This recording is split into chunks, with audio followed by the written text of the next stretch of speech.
Film ini menceritakan tentang persahabatan antara anak komandan Nazi dan anak tahanan Nazi, di mana anak tahanan ini hidup di dalam kamp tahanan Nazi.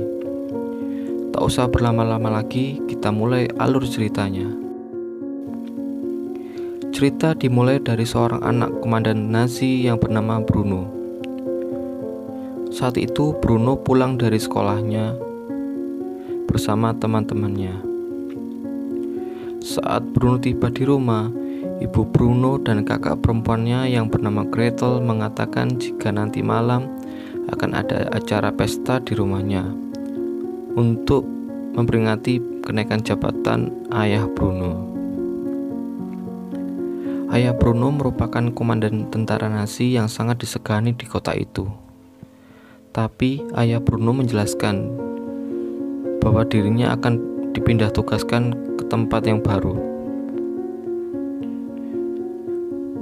Bruno yang mendengar hal itu merasa sedih karena akan berpindah rumah dan tak mempunyai teman di tempat yang baru nanti. Keesokan harinya, mereka sekeluarga pun tiba di rumah baru mereka di tempat yang terpencil. Bruno pun sedih karena meninggalkan teman-teman lamanya.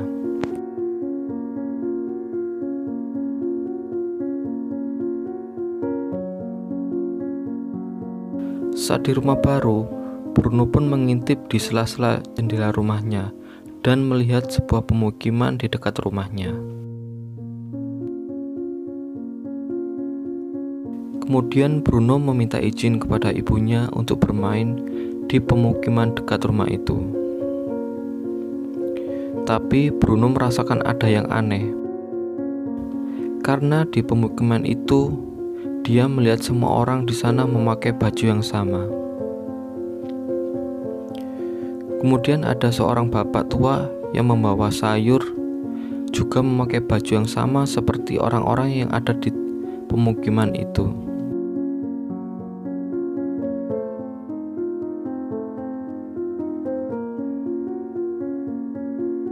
Kemudian Bruno bertanya kepada ayahnya, siapa orang yang ada di pemukiman itu?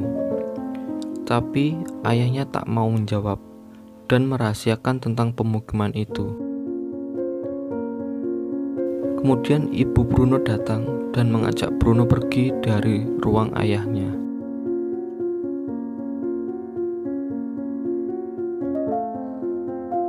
Saat sedang bermain ayunan, Bruno terjatuh dari ayunan itu. Kemudian pria tua itu datang dan mengobati luka Bruno. Pria itu menjelaskan kepada Bruno bahwa sebenarnya dulu ia adalah seorang dokter. Tapi kemudian dia tertangkap oleh pasukan Nazi dan tinggal di pemukiman dekat rumah Bruno.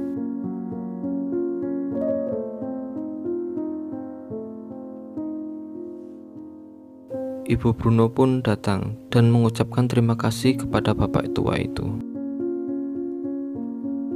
Keesokan harinya, saat Bruno duduk di ayunan, dia tak sengaja melihat pintu terbuka.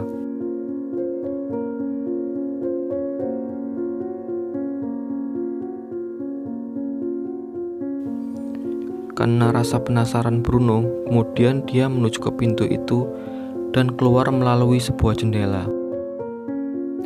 Bruno pun kemudian berjalan melewati sungai kecil dan melewati hutan di belakang rumahnya.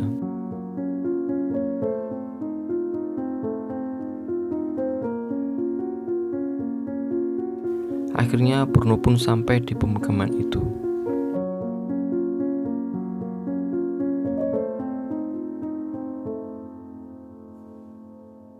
Karena Bruno yang masih kecil, dia tak tahu bahwa sebenarnya yang dia lihat bukanlah sebuah pemukiman, melainkan sebuah kamp penjara bagi tahanan Nazi. Saat melihat ke arah kamp tersebut, Bruno bertemu dengan seorang anak laki-laki yang terlihat duduk sendiri. Bruno pun kemudian berkenalan dengan anak itu.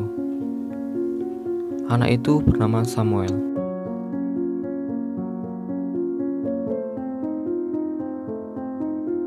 Bruno bertanya kepada Samuel, apa yang sedang dilakukannya di sana. Samuel pun menjawab bahwa dia dan orang-orang di sana sedang membangun tempat baru untuk ditempati. Karena Samuel sedang lapar, Samuel pun bertanya kepada Bruno, apakah dia membawa makanan? Bruno pun menjawab dia tak membawa apa-apa. Bruno lalu bertanya kepada Samuel, kenapa memakai baju yang sama dengan orang-orang yang ada di sana? Samuel pun menjelaskan bahwa baju yang dipakainya merupakan baju tahanan di camp tersebut.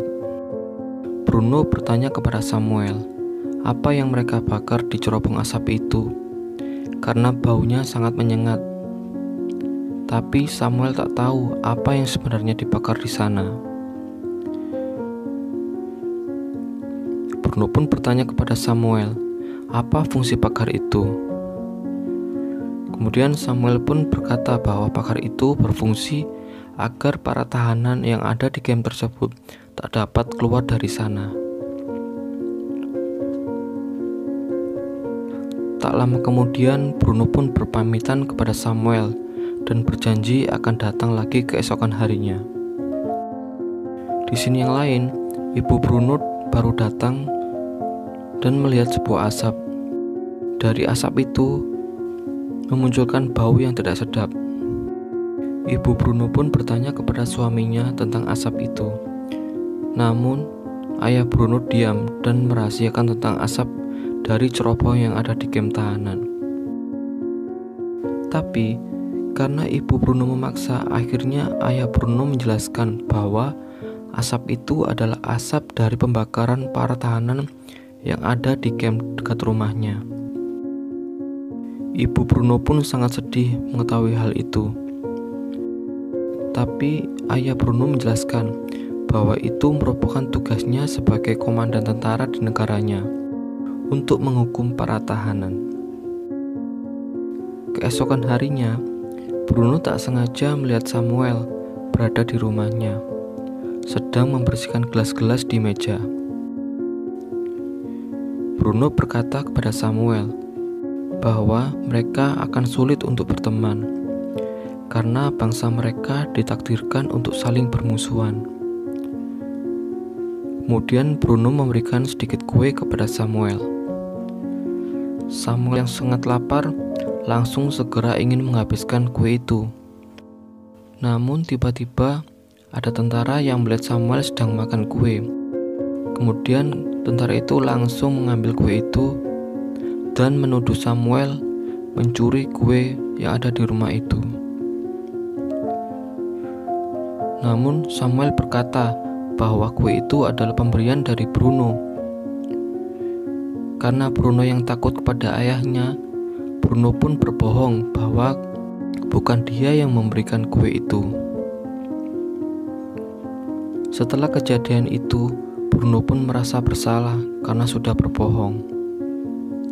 Bruno pun menyesali perbuatannya itu, yang membuat Samuel kecewa terhadapnya. Keesokan harinya, karena ingin meminta maaf, Bruno pun kembali datang ke kamp tahanan untuk menemui Samuel. Namun, Samuel tidak ada di sana.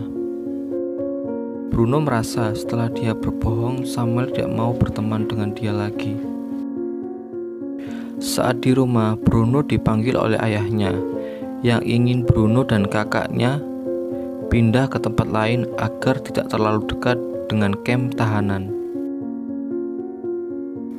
Ayahnya berkata, itu semua demi kebaikan Bruno dan kakaknya. Keesokan harinya, Bruno kembali datang ke kamp tahanan untuk menemui temannya Samuel.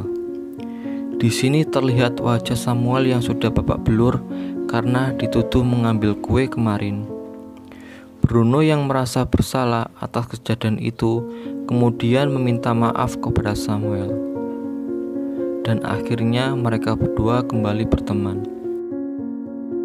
Mereka bermain catur bersama dan merasa sangat bahagia.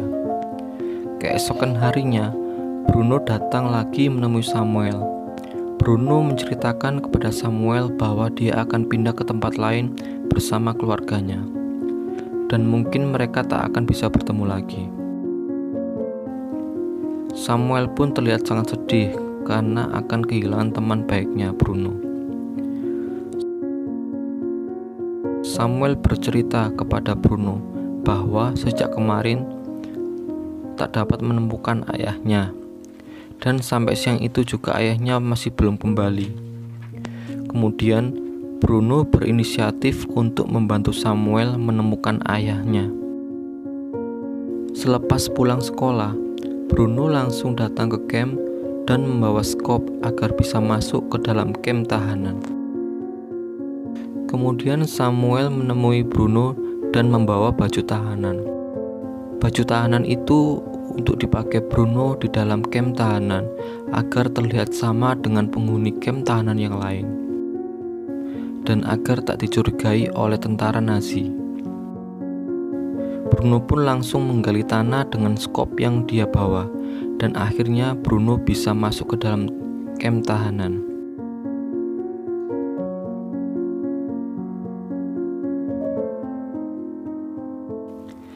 Saat Bruno sudah masuk, mereka pun langsung mencari ayah Samuel di dalam camp tahanan.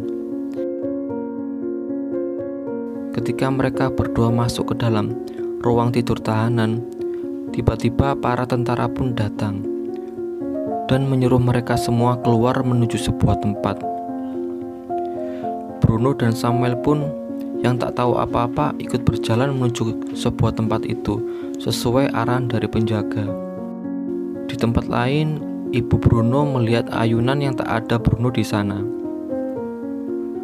Ibunya pun khawatir karena Bruno tak dapat ditemukan di sana. Kemudian ibu Bruno mencari Bruno ke belakang rumah dan menemukan sebuah jendela yang terbuka. Kemudian ibu Bruno datang kepada ayah Bruno dan menceritakan bahwa Bruno tak ada di rumah. Ibunya pun langsung segera lari ke hutan untuk mencari Bruno dan menuju camp tahanan bersama para tentara yang lain. Akhirnya mereka menemukan pakaian Bruno di sana dan sebuah lubang di bawah pagar listrik. Ayah Bruno pun sangat khawatir karena Bruno sudah masuk ke dalam camp tahanan. Ayahnya pun langsung ikut berlari mencari Bruno di dalam camp, tapi tak menemukan Bruno di sana. Di tempat yang lain, Bruno dan Samuel merasa takut dan apa yang akan terjadi dengan mereka. Akhirnya para tentara menyuruh mereka semua membuka pakaiannya, dan mereka semua disuruh masuk ke dalam sebuah ruangan. Ternyata tentara menyuruh mereka masuk ke dalam ruangan gas beracun. Para tentara ingin mengunci mereka di dalam ruangan gas beracun. Tapi para tentara tak tahu bahwa ada anak komandannya yang ikut masuk ke dalam ruangan itu. Di tempat yang lain, ayah Bruno masih mencari keberadaan Bruno, tapi tetap tak menemukan Bruno.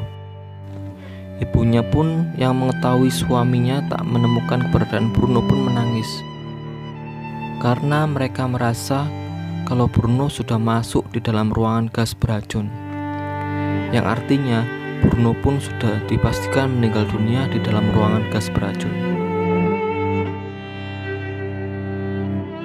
Film ini dibuat dari cerita novel yang menggambarkan persahabatan antara dua anak korban perang yang sebenarnya tak tahu apa-apa tentang sebuah perang, namun ikut di dalam konflik antara orang-orang dewasa.